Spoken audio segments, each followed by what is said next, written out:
Screwing మరియు జాయినరీ. సుదీర్ఘ కాలం మరియు ఎక్కువ బలం కోసం గ్రీన్ ప్యానెల్ ఎండిఎఫ్ బోర్డుల కోసం నెయిలింగ్ వేయడం కంటే స్క్రూవింగ్ ప్రాధాన్యతనిస్తుంది. స్క్రూయింగ్ కోసం కొన్ని సూచనలున్నాయి. అందులో ఒకటి, 12 mm కంటే తక్కువ మందం ఉన్న గ్రీన్ ప్యానెల్ బోర్డులపై స్క్రూలను ఉపయోగించొద్దు. పైలట్ రంధ్రం యొక్క మందం స్క్రూ యొక్క మందం కంటే ఒక కొలత తక్కువగా మరియు లోతు 2 నుండి 3 mm ఎక్కువగా ఉంచండి. స్క్రూని ఇన్స్టాల్ చేస్తున్నప్పుడు కార్డ్ పేపర్ హెడ్ ఉపరితలంపై స్క్రూ కనిపించకూడదని గుర్తుంచుకోండి. మిత్రులరా, దీనికోసం ఉపరితలంపై స్క్రూ హెడ్ యొక్క మందంతో సమానంగా కౌంటర్ షాంక్ రంధ్రం చేయండి. స్క్రూను ఎక్కువగా బిగించొద్దు మరియు రంధ్రం యొక్క పరిమాణాన్ని సరిగ్గా ఉంచండి. తద్వారా స్క్రూ వదులుగా ఉండదు. అవును, ఉపరితల ముగింపు కోసం స్క్రూ మూలలో నుండి కనీసం 37 mm దూరంలో ఇన్స్టాల్ చేయాలి. మిత్రులరా, సమాంతర షాంక్తో పూర్తి స్క్రూలను ఉపయోగించండి. స్క్రూ యొక్క పట్టు దాని వెడల్పు కంటే దాని పొడవు కారణంగా బలంగా ఉందని గుర్తుంచుకోండి. మీరు స్క్రూలను తీసివేసి మళ్ళీ ఇన్స్టాల్ చేయాల్సి వస్తే ఎల్లప్పుడూ ప్లాస్టిక్ స్లీవ్లు లేదా మెటల్ ఇన్సర్ట్లను ఉపయోగించండి. ఈ స్లీవ్ లేదా ఇన్సర్ట్లను వాటి పొడవు మరియు వెడల్పు ప్రకారం రంధ్రాల్లో ఉంచాలి మరియు జిగురుతో స్థిరపరచాలి. గ్రీన్ ప్యానెల్ ఎండిఎఫ్ బోర్డ్ అన్ని రకాల అమరికలను ఇన్స్టాల్ చేయడానికి సరైంది. ఇది ఫర్నిచర్లో ఉపయోగించే అన్ని రకాల జాయినరీలతో బాగా కలపొచ్చు. 3 రకాల జాయినింగ్లున్నాయి.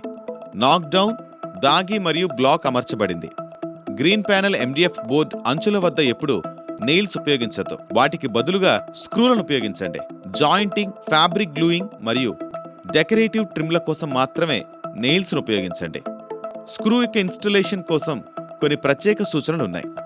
ఏదైనా సందర్భంలో వలె స్క్రూ యొక్క షాంక్ వ్యాసం 1.4 mm కంటే తక్కువ ఉండకూడదు.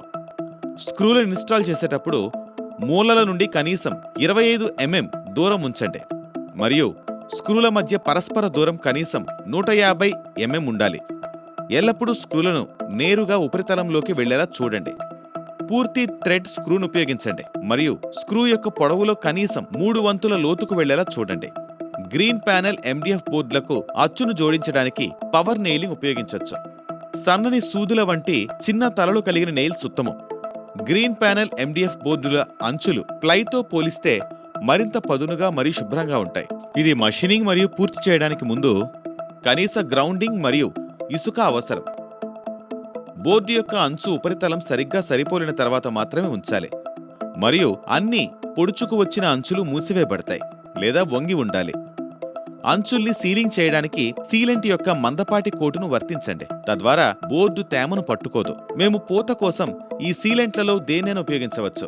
Synthetic wood primer, synthetic enamel paint లేదా varnish, epoxy resin, polyurethane resin, nitro cellulose lacquer. ఇవి మూలల్ని అందంగా కనిపించేలా చేస్తాయి మరియు తేమను కూడా ట్రాప్ చేయవు. గ్రీన్ ప్యానెల్ ఎండిఎఫ్ బోర్డ్ అంచులను వంచడం ద్వారా కూడా మూసివేయవచ్చు. దీనికోసం వినైల్ తయారీదారుల నుండి ఎడ్జ్ ఫినిషింగ్ కోసం మ్యాచింగ్ ఎడ్జ్ బెండింగ్ ను పొందండి. Edge bending PVC, edge bend, vinyl strip, wood blending మొదలైన అనేక విధాలుగా చేయొచ్చు. చిన్న పనుల కోసం కాంటాక్ట్ అడెసివ్ ను చేత్తో అప్లై చేయొచ్చు. కానీ ఫ్రెండ్స్, అయితే ఎక్కువ పని ఉంటే గుర్తుంచుకోండి, ఇది ఎడ్జ్ బెండింగ్ మషీన్ మరియు హాట్ మెల్ట్ అడెసివ్ ను ఉపయోగించాల్సి ఉంటుంది. మీరే ఎడ్జ్ బెండింగ్ చేస్తుంటే చాలా కఠినమైన లేదా పదునైన అంచులు నివారించాలని గుర్తుంచుకోండి. అయితే మిత్రులారా, మరో విషయం, చాలా వరకు ఎడ్జ్ బెండింగ్ లేదా లిప్పింగ్ ఉపరితలం పూర్తయిన తర్వాత జరుగుతుంది. ఇలా చూడండి. అయితే అవసరమైతే ముందు కూడా లిప్పింగ్ చేయొచ్చు. అటువంటి పరిస్థితిలో మొదట గ్లూ సరిగ్గా పొడిగా అయ్యేంత వరకు వేచి ఉండండి. లేకుంటే ఉపరితలం పూర్తయిన తర్వాత జాయింట్ లైన్స్ కనిపించే ప్రమాదం ఉంది. సర్ఫేస్ ఫినిషింగ్ తర్వాత ఎడ్జ్ ఫినిషింగ్ చేయాలంటే కొంచెం పెద్ద సైజ్ లిప్పింగ్ ను ఉపయోగించండి మరియు ప్లష్ జాయింట్ల కోసం చేతితో లేదా డ్రమ్ స్టాండర్డ్ తో ఇసుక వేయండి.